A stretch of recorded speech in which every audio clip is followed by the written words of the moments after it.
Sabtu Baca Mati. Pada kesempatan hari ini saya akan mendiseminasikan penerapan budaya positif di sekolah.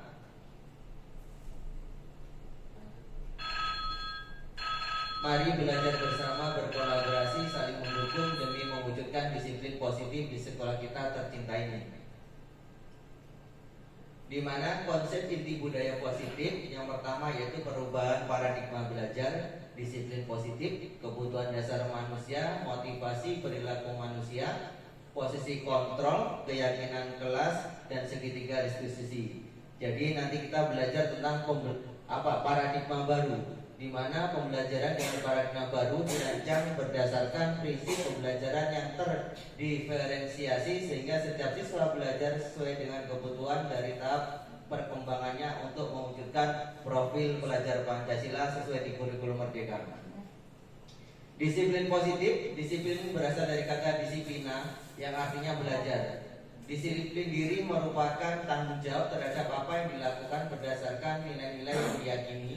Disiplin positif merupakan salah satu cara penerapan disiplin yang bertujuan untuk menumbuhkan kesadaran, memberdayakan peserta didik tanpa imbalan penghargaan atau reward, ancaman, dan hukuman. Sebagai pendidik, tujuan kita adalah menciptakan anak-anak yang memiliki disiplin diri sehingga mereka bisa berperilaku dengan mengacu pada nilai-nilai kebajikan universal dan memiliki motivasi intrinsik. Jadi anak-anak itu semangatnya jangan timbul dari luar, tapi dalam diri anak-anak itu sendiri. Sehingga kalau muncul motivasi intrinsik di dalam diri mereka, maka mereka akan sadar untuk memperbaiki dirinya ke arah yang lebih baik. Next. 5 kebutuhan dasar manusia. Yang pertama bertahan hidup, seperti makan, tempat tinggal, keamanan, kesehatan. 2 kasih sayang dan rasa diterima. Rasa diterima, diperdulikan, berbagi kerjasama menjadi bagian dalam kelompok. Yang ketiga penguasaan, termasuk harga diri, keinginan.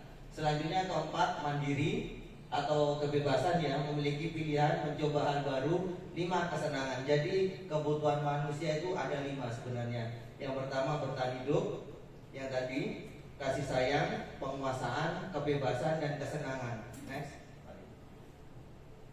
Nah, selanjutnya bertahan hidup seperti makanan, pakaian, tempat tinggal, dan keamanan. Next. Kita beralih ke motivasi perilaku manusia. Motivasi merupakan dorongan yang timbul pada diri seorang secara sadar atau tidak sadar untuk melakukan suatu tindakan dengan tujuan tertentu. Yang pertama, biasanya anak-anak itu menghindari ketidaknyamanan dan hukuman. Kalau nggak mau dihukum itu gimana caranya di sini? Murid melakukan disiplin tapi karena takut dihukum. Yang kedua, mendapatkan imbalan. Imbalan di satu sisi yaitu memotivasi, di satu sisi merupakan termasuk hukuman. Karena tanpa imbalan atau penghargaan, anak-anak nggak ada hadiah sudah. Jadi tidak boleh. Betul, bukan motivasi dalam diri tetapi ekstrinsik. Menghargai nilai-nilai kebajikan diri sendiri. Murid melakukan disiplin diri karena sadar akan nilai kebajikan dirinya. Ini yang betul. Sekarang konsep disiplin dengan identitas gagal. Kita sebagai guru biasanya hukuman, yaitu menyakitkan, tidak nyaman, murid malu, memaksa, murid menyembunyikan kesalahan, murid menjadi rendah diri. Terus kalau kita ngasih penghargaan tidak efektif. Yang pertama, merusak hubungan sifat iri. Biasanya temennya itu loh itu kita nggak dapat kan, itu iri. 2, mematikan kreativitas karena dia terfokus pada penghargaan atau reward. Menghukum dengan sistem ranking. Biasanya ranking 1, makanya di kurikulum Merdeka itu kan tersembunyi sebenarnya. Ya, merampas hak menghargai dirinya. Lanjutan, stimulus murid menghormati peraturan, kehilangan waktu untuk merenungi kesalahan. Sedangkan kita di kurikulum Merdeka itu ada restitusi. Murid bertanggung jawab untuk perilakunya, fokus pada pemecahan jangka panjang. Murid menghormati diri dan orang lain. Teori kontrol, dirinya memegang kontrol sebenarnya. Murid bersemangat memperbaiki kesalahan. Nanti kita fokus di segitiga restitusi untuk menyelesaikan permasalahan anak. Konsep disiplin pendekatan restitusi, sebuah cara menanamkan disiplin positif pada murid. Pengertian restitusi. Restitusi adalah proses menciptakan kondisi bagi murid untuk memperbaiki kesalahan mereka sehingga mereka bisa kembali pada kelompok mereka dengan karakter yang lebih kuat. Ciri-ciri restitusi. Jadi di kurikulum Merdeka tidak ada hukuman ya, tapi restitusi. Yang pertama, bukan menebus kesalahan, namun belajar dari kesalahan, memperbaiki hubungan, tawaran bukan paksaan, menuntun untuk melihat ke dalam diri, mencari kebutuhan dasar, mendasari tindakan, fokus pada karakter bukan tindakan. Selanjutnya menguatkan dan fokus pada solusi. Lanjut Pak. Perbedaannya, contoh kasus siswa sering tidak mengerjakan PR. Cara menangannya gimana? Kalau hukuman, cara menghukum siswa tersebut hormat bendera selama 10 menit biasanya kan, kalau tidak mengerjakan PR. Guru marah dan murid menjadi takut. Selanjutnya konsekuensi. Kita menerapkan ini kan di SD kita, konsekuensi. Guru memberikan konsekuensi untuk mengerjakan PR-nya saat istirahat atau dikerjakan sebanyak 3 kali lipat. Guru tegas dan siswa menghormati peraturan. Kalau restitusi, lah di kurikulum Merdeka, di guru penggerak kita dikenalkan restitusi. Guru menanyakan keyakinan kelas atau dirinya dan membantu siswa menyelesaikan masalahnya. Jadi kita menyusun keyakinan kelas, ya keyakinan kelas. Guru terbuka dan siswa menghormati dirinya dan orang lain. Lebih ke langsung ke ada solusinya. Ya, jadi di segitiga restitusi ada 5 posisi kontrol, yaitu penghukum. Kita biasanya menghukum anak-anak. Kedua, membuat rasa bersalah. Kedua, diibaratkan sebagai teman. Selanjutnya pemantau kita, yang betul nanti kita sebagai manajer di sini. Next. Kasus, contoh kasus ya, siswa tidak memakai atribut lengkap saat upacara bendera. Biasanya kan kita di upacara yang nggak pakai topi siapa yang ini. Kalau penghukum patuhi aturan sekolah lalu berdiri di depan barisan. Kalau kita membuat rasa bersalah seperti ini, berapa kali Bu Guru harus memberitahu kamu, Bu Guru kecewa sama kamu. Teman, ayolah yang tertib. Buat Bu Guru bangga. Kali ini tidak apa-apa kamu salah. Ya, selanjutnya, ya ada 5 posisi guru berarti. Betul. Nanti kita bisa memilih dari sini mana. Pemantau, kamu sudah melanggar apa peraturan dan konsekuensinya. Jadi ada konsekuensi kelas. Kita sudah menerapkan kan konsekuensi kelas kemarin. Itu kita arahkan ke sana anak-anak. Terus manajer, apakah kamu tahu kesalahanmu? Kira-kira bagaimana kamu akan memperbaiki kesalahan ini? Jadi anak dituntut untuk memperbaiki dirinya sendiri. Menanyakan keyakinan kelas tadi. Ini pentingnya kita membuat keyakinan kelas. Mengapa keyakinan kelas? Mengapa tidak peraturan kelas saja? Yang pertama, mengapa kita memiliki peraturan tentang penggunaan helm pada saat mengendarai kendaraan roda 2 atau motor? Ini contoh ya di peraturan sehari-hari. Mengapa kita memiliki peraturan tentang penggunaan masker dan mencuci tangan setiap saat? Next, Pak Ibu. Ternyata seperti ini. Bagaimana pembentukan keyakinan kelas? Yang pertama lebih abstrak dari peraturan, berupa pernyataan universal, dibuat dalam bentuk kalimat positif, sedikit saja agar mudah diingat. Jadi keyakinan kelas 5 misal gitu ya. Terus sesuai dengan kondisi kelas dan sekolah agar mudah diterapkan, disesuaikan dengan kondisi. Semua warga kelas sekolah dilibatkan saat membuat keyakinan kelas tadi. Next. Segitiga restan. Selanjutnya validasi tindakan yang salah. Terus yang ketiga menanyakan keyakinan. Biasanya terjadi kasus gini. Kalau kita dalam penerapan program disiplin positif, hendaknya guru memiliki standar pendidikan profesional dan sosial yang baik, di mana guru mampu berefleksi pada posisi kontrolnya saat ini. Bagaimana perjalanan dirinya sebagai seorang among, posisi manajer. Jadi guru itu sebagai posisi manajer. Next, Pak. Terima kasih. Dari sini monggo Bapak Ibu jika ada pertanyaan bisa diutarakan, kita sharing-sharing ya. Terima kasih atas waktu yang telah diberikan. Kurang lebihnya mohon maaf dan semoga materi ini bermanfaat. Kami akhiri, wabillahi taufiq wal hidayah. Wassalamualaikum warahmatullahi wabarakatuh.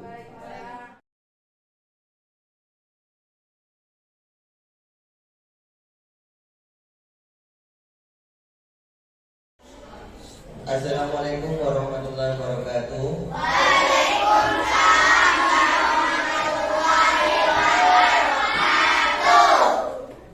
Baik anak-anak, kita berjumpa lagi pagi hari ini dengan keadaan sehat walafiat. Anak-anakku semua, dalam pertemuan kali ini Bapak akan mengulas tentang keyakinan kelas. Bagaimana membuat keyakinan kelas?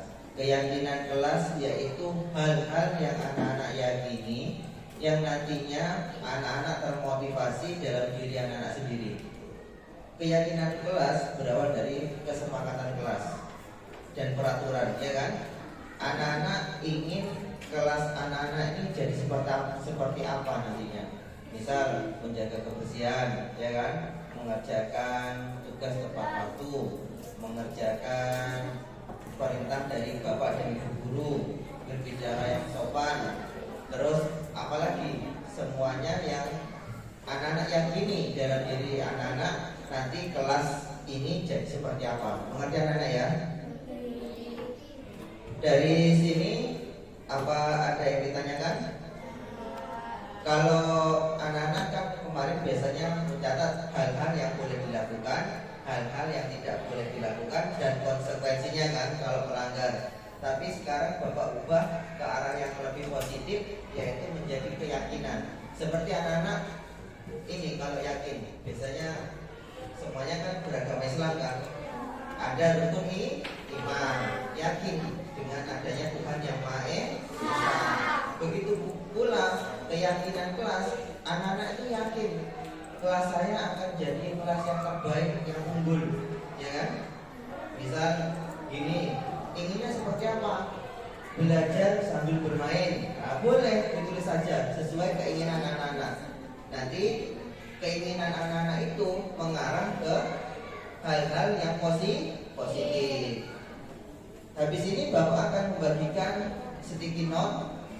Anak-anak tulis apa kesepakatan kelas kalian yang anak-anak inginkan, ya.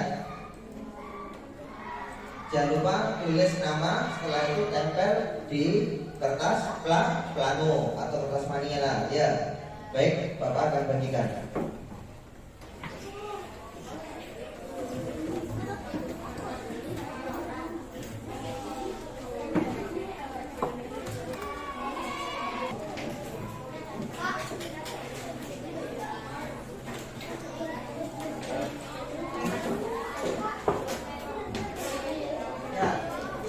Ditulis di depan, jangan pas paletannya. Ya, jangan terbalik ya anak-anak ya. Buat satu sticky note, satu keyakinan atau kesepakatan kelas hanya apa? Anak-anak tulis satu saja di sticky note. Setelah selesai nanti ditempel di kertas plano atau kertas manila ini. Silakan anak-anak.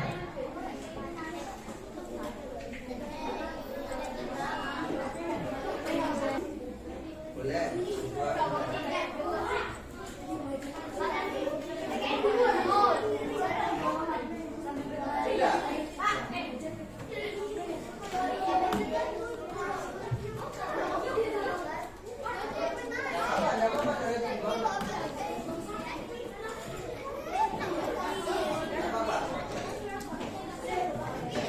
Tidak apa-apa, kalau sudah silakan dicatat. Nah, bagus.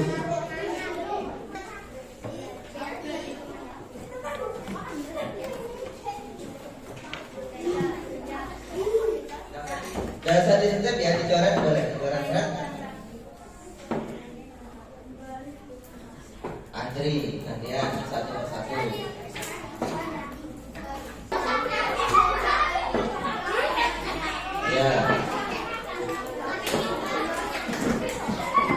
Ya, satu persatu ditempel. Kalau yang sudah, terus kembali ke tempat duduknya.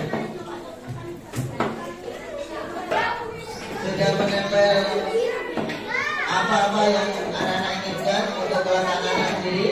Sudah? Iya. Nanti setelah ini kalau sudah, kita akan membuat kalimat positif dari sekian banyak keyakinan kelas yang anak-anak peraturan kelas yang anak-anak buat. Jadi nanti ini kita buat menjadi kalimat positif di kertas manila berikutnya. Siap anak-anak?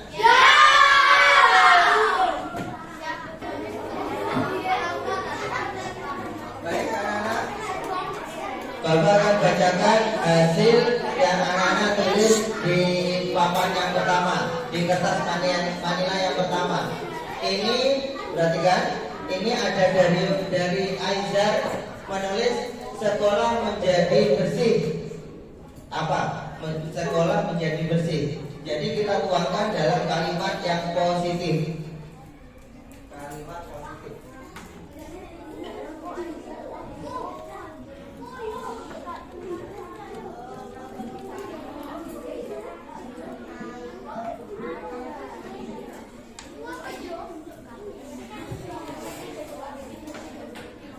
Kalimat positifnya apa? Boleh di mana? Berarti sekolah bersih, ada semuanya yang sama. Yang pertama, aku ingin kelasku bersih, sama dari Alvaro Rio. Berarti yang pertama selalu menjaga kebersihan. Nah, kalimat positifnya. Jadi kata-kata yang negatif diubah menjadi kalimat positif, yaitu pertama apa? Selalu menjaga kebersihan. Bapak rangkum ya, dari sekian banyak soalnya dari 39 anak ada yang menjawab sama. Bapak tulis salah satu aja. Selalu menjaga kebersihan. Apa? Berarti ini berbicara yang sopan. Selalu berbicara yang sopan. Belajar sambil bermain, baris dengan rapi. Berarti apa? Selalu menjaga kerapian.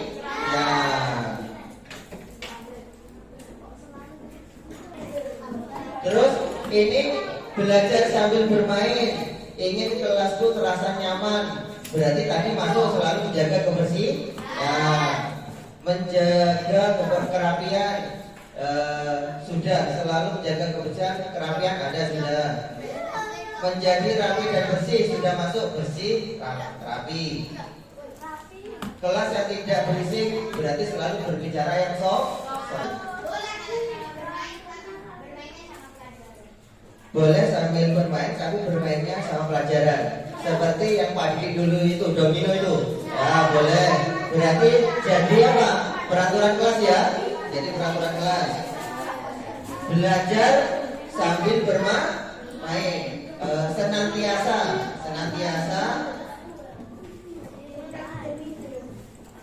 Belajar sambil bermain.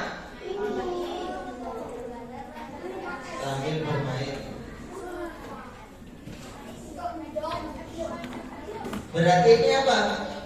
Atas izin guru, iya kan? Ditambahi.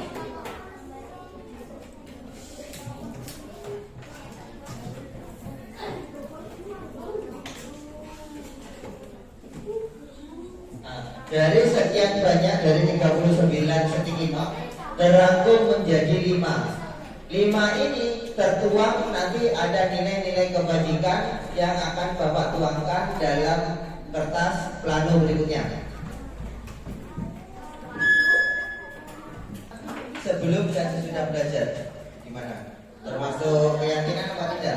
Ya. Betul kan? Bapak masukkan ya. Berdoa sebelum dan sesudah belajar.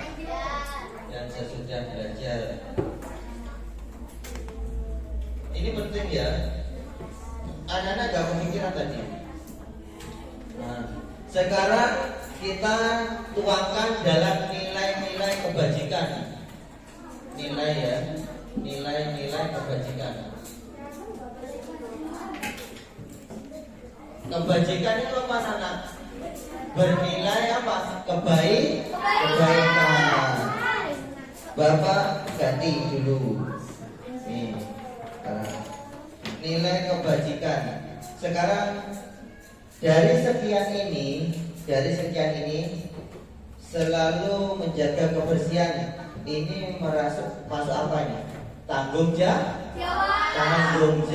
Betul apa tidak? Tanggung jawab. Nilai kebajikan yang satu, tanggung jawab. Ini termasuk nilai tanggung jawab. Terus yang kedua, selalu berbicara yang sopan. Masuk nilai kebajikan apa? Sopan santun, pintar akil, tumben akil ini. Sopan dan santun. Sekarang nilai kebajikan nomor 3, selalu menjaga kerapian. Apa? Disiplin. Selalu mengerjakan tepat waktu. Apa? Tanggung jawab. Masuk tanggung jawab, masuk disiplin. Berdoa sebelum dan sesudah belajar. Apa? Kewajiban. Hampir betul, lagi. Boleh beribadah. Hampir. Ayo. Itu religius.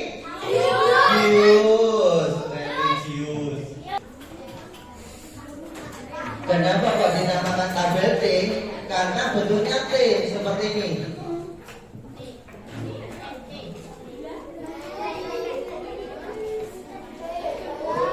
Nah, tabel T ini tabel tampak,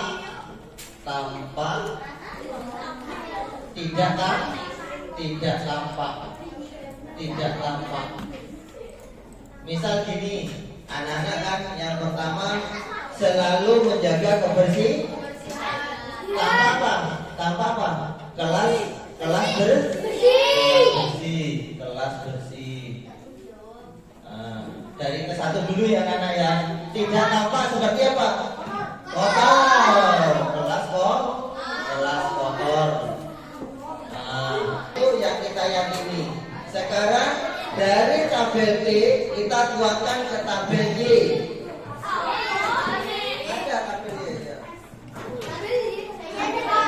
Kalian masukkan yang terdengar. Terus yang ini terlihat berperilaku. Nah, kalau anak-anak sopan terlihat apa? Biasanya kalau ketemu bapak ibu guru, ya berana, salam. Sekarang bapak tanya ini peran dan tugas. Ini ada seorang guru, ya, guru, terus ini murid. Tanya tugasnya guru apa? Mengajar. Terus tugasnya murid mengerjakan tugas. Ya betul. Semuanya ini dari sticky note yang anak-anak tempel. Terus selanjutnya galang diubah positif. Terus ya terus lagi. Terus sering peran guru dan murid.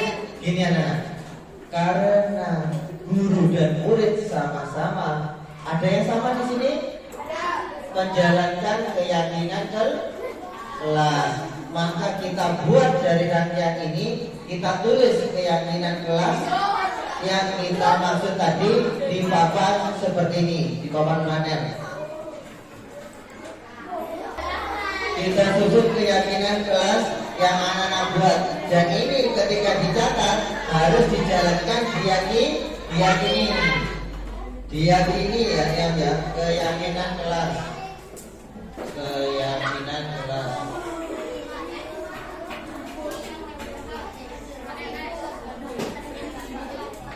pertama, apa yang anak-anak siap laksanakan? Mengerjakan tugas dengan waktu. Berarti apa? Berdoa dulu. Berdoa. Ya. Berdoa. Selalu. Anak-anak selalu menjaga kebersihan. Nah, yang tadi pikir selalu menjaga kebersihan. Anak-anak ada berapa keyakinan kelas yang kita buat? Nah, baik, kita baca bersama-sama sesuai urutannya. Pertama, 1. Selalu.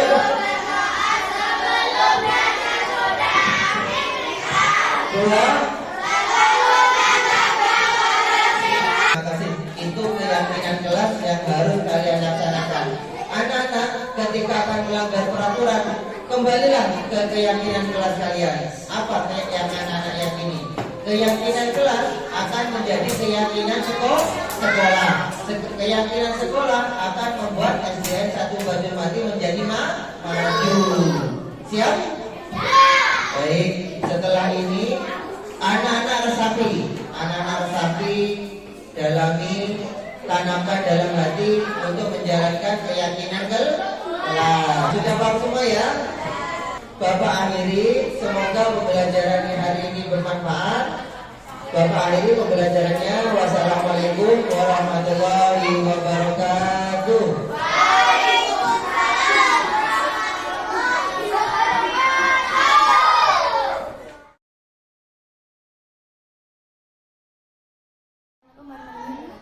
Nama saya Ivalina, saya kelas 5. Saya senang telah berdiskusi membuat keyakinan kelas.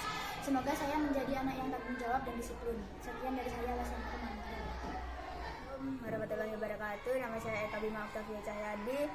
Saya senang saya sudah mendiskusikan membuat keyakinan kelas. Semoga saya menjadi anak yang sopan santun dan disiplin. Sekian dari saya. Wassalamualaikum warahmatullahi wabarakatuh.